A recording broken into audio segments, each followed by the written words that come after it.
Hola a todos, mi nombre es Dani Enríquez, estudiante de Administración de Empresas de la Universidad Nacional Abierta y a Distancia. En este video vamos a explicar una cartilla didáctica acerca de cómo prevenir incidentes y accidentes de trabajo dentro de una empresa. El objetivo principal de esta cartilla es consolidar condiciones de seguridad y salud en el trabajo con el fin de prevenir incidentes y accidentes con ocasión de las actividades desarrolladas dentro de la empresa. Como objetivos específicos tenemos generar condiciones de trabajo seguras, mejorar las competencias, es decir, los conocimientos de los trabajadores en materia de seguridad del sistema de gestión de seguridad y salud en el trabajo, identificar los peligros y valorar los riesgos que se presentan con ocasión de esa actividad laboral, identificar las principales causas de los incidentes y accidentes de trabajo, identificar la responsabilidad que tienen tanto los empleados como los empleadores frente a la preservación o a la prevención de esas medidas para adoptar el sistema de gestión de seguridad y salud en el trabajo. Es importante conocer algunos conceptos, entre ellos cuál es la diferencia entre un incidente y un accidente.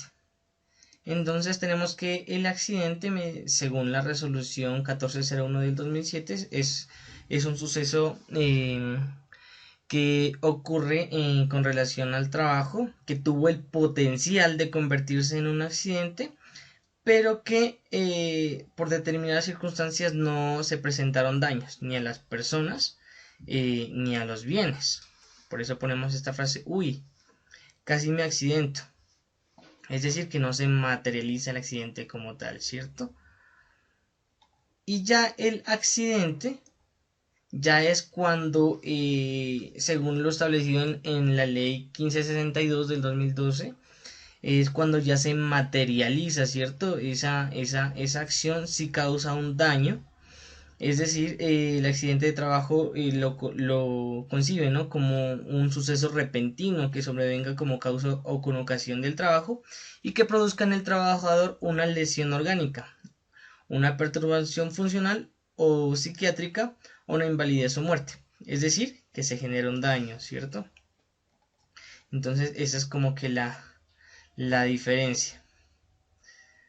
Es importante recordar que la prevención de los accidentes, incidentes y así como las enfermedades laborales es responsabilidad de todos, es decir, tanto de los empleadores como de los empleados, ¿cierto? Todos tienen la responsabilidad para evitar que se presenten esas situaciones.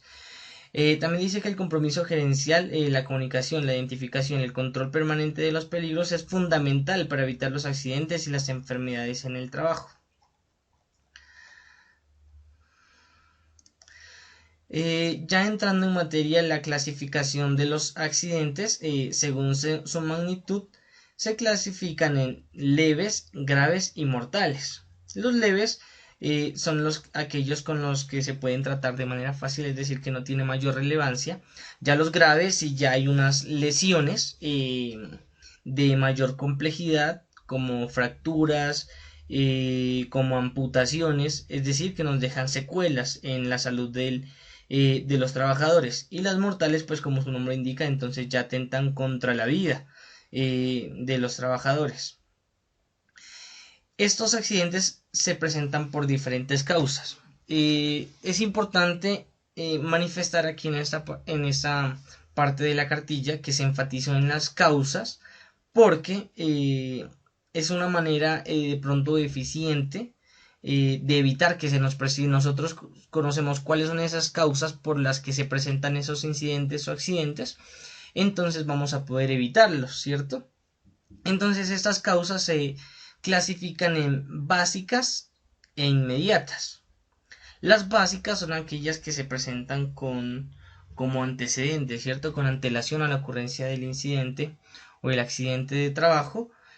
Y las inmediatas, como su nombre lo indica, ocurren en ese momento, ¿cierto? Cuando se presenta el accidente de trabajo.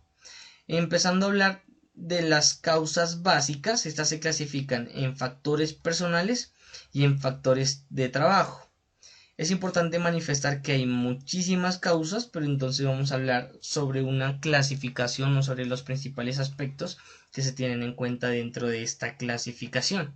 Entonces, en materia de los factores personales de las causas básicas, tenemos la capacidad física o psicológica inadecuada. Es una causa de accidente, ¿cierto? Es decir, que las características del cuerpo por cuestión de sobrepeso o estatura o características que obedecen, ¿cierto?, a esas condiciones, no corresponden a las óptimas para poder desarrollar la actividad que se desempeña en el trabajo.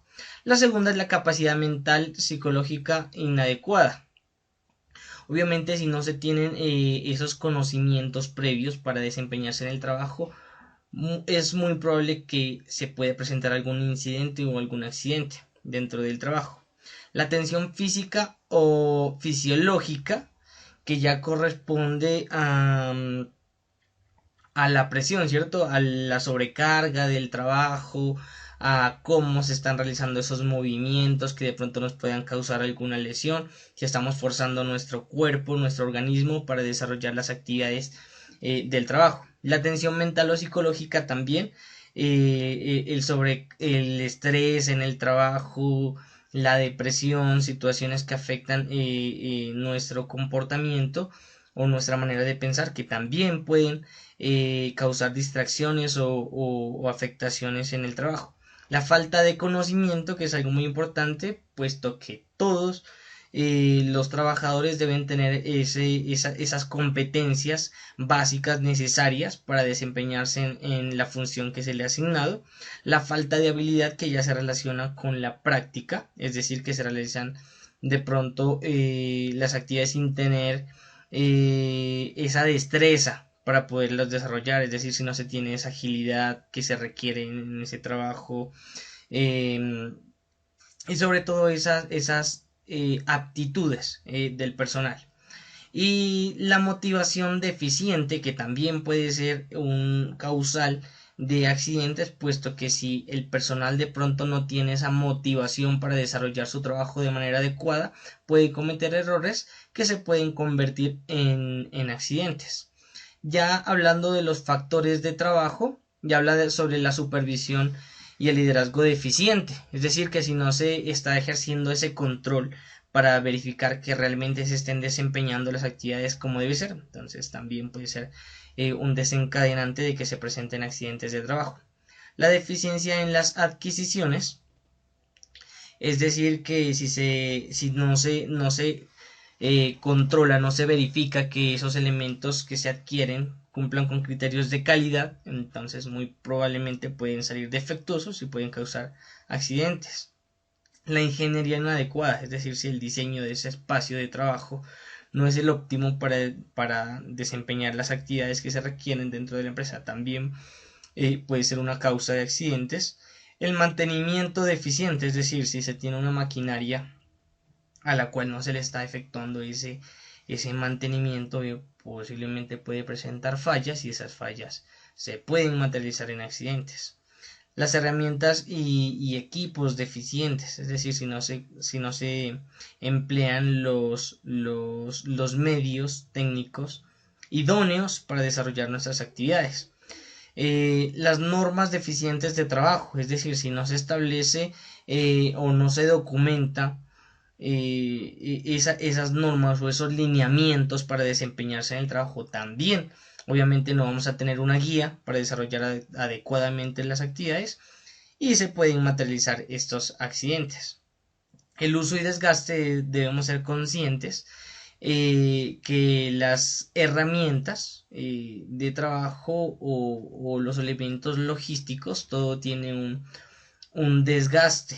Entonces debemos considerar cuál es el ciclo de vida útil de esos elementos o cuál es ese nivel de desgaste para realizar un mantenimiento y corregir esas deficiencias. Entonces también se puede constituir como una causa de accidentes. Y el abuso y maltrato, que ya tiene que ver con tanto el uso idóneo que le estamos dando a las herramientas, así como el trato de las relaciones interpersonales cómo se están relacionando los trabajadores, cómo se está desarrollando ese clima laboral, y así mismo cómo se están tratando las herramientas de trabajo para que éstas funcionen correctamente. Las causas inmediatas ya se clasifican en actos inseguros y condiciones inseguras. Entre los actos inseguros, revisando algunas de las causas, es operar equipos sin autorización, ¿cierto? Siempre hay unas medidas de seguridad que se deben optarse para, hay una serie de protocolos que se deben emplear. Y si empezamos a utilizar esos equipos sin la autorización, posiblemente entonces estamos infringiendo esas medidas de seguridad. No señalar o advertir, entonces es importante que cuando exista algún riesgo se exista una señal que pueda prevenir a ese personal para que no caiga y se puedan materializar esos riesgos. Poner fuera de servicio los equipos de seguridad, que ellos son los que garantizan, ¿cierto?, que se puedan que se puedan evitar los accidentes, entonces pues también constituye como una causa. Usar equipos defectuosos o inadecuados, como es el caso que se presentó del molinillo, el cual tenía un dispositivo magnético que aseguraba que no se active de manera accidental, pero ese no estaba fallando. Entonces, por estar defectuoso, entonces se activó el molinillo mientras estaba haciendo aseo y causó la amputación de una trabajadora. Usar los equipos de manera incorrecta. De igual manera, entonces, por esa imprudencia se pueden presentar accidentes. Realizar mantenimiento de equipos mientras se encuentran operando o mientras se encuentran conectados a la fuente de energía. Entonces sí es muy importante que tanto si le estamos haciendo mantenimiento, limpieza a un equipo, siempre esté desconectado como primera medida de seguridad. Las condiciones inseguras, esas son algunas de las causas, ¿cierto? Hablando de los actos inseguros, pero hay muchos más, son algunos de los principales. Las condiciones inseguras, entonces, protecciones y resguardos inadecuados, es decir, que se deben instalar una serie de dispositivos que permitan garantizar condiciones de seguridad, por lo menos como lo es la maquinaria, el molinillo, volviendo al ejemplo. En el botón de encendido sería muy conveniente poner una barrera que permita que ese se active de manera accidental. Los equipos de protección inadecuados o insuficientes, de igual manera, es importante el uso de las gafas de seguridad, el casco, los guantes y todos los elementos que se requieren dependiendo de la actividad que se vaya a desempeñar, así como los equipos de seguridad en alturas y demás. La ventilación insuficiente, sobre todo si estamos trabajando con productos químicos para evitar una intoxicación. Espacio limitado para desenvolverse. Claro, si el espacio es limitado, probablemente no vamos a poder realizar las maniobras de manera adecuada y puede constituirse como un accidente. Las herramientas, equipos o materiales defectuosos, que también son una causa de accidentes. Orden y limpieza en el lugar de trabajo. El orden sí es importante porque así podemos evitar de pronto tropezones o resbalones si el piso está mojado. Entonces sí es muy importante mantener el lugar de trabajo ordenado y aseado, entre otras causas. Ya para concluir, entonces podemos primero establecer que la responsabilidad para evitar la materialización de incidentes o accidentes es de todos, ¿cierto? No es solo responsabilidad del empleador, sino que también de los trabajadores. De igual manera, si conocer las causas de los incidentes y los accidentes en el trabajo, pues contribuye a evitar o prevenir que se materialicen. Y finalmente, adoptar las medidas dispuestas en el sistema de gestión de seguridad y salud en el trabajo puede evitar accidentes e incidentes. Eso es todo. Muchas gracias por la atención prestada. Hasta luego.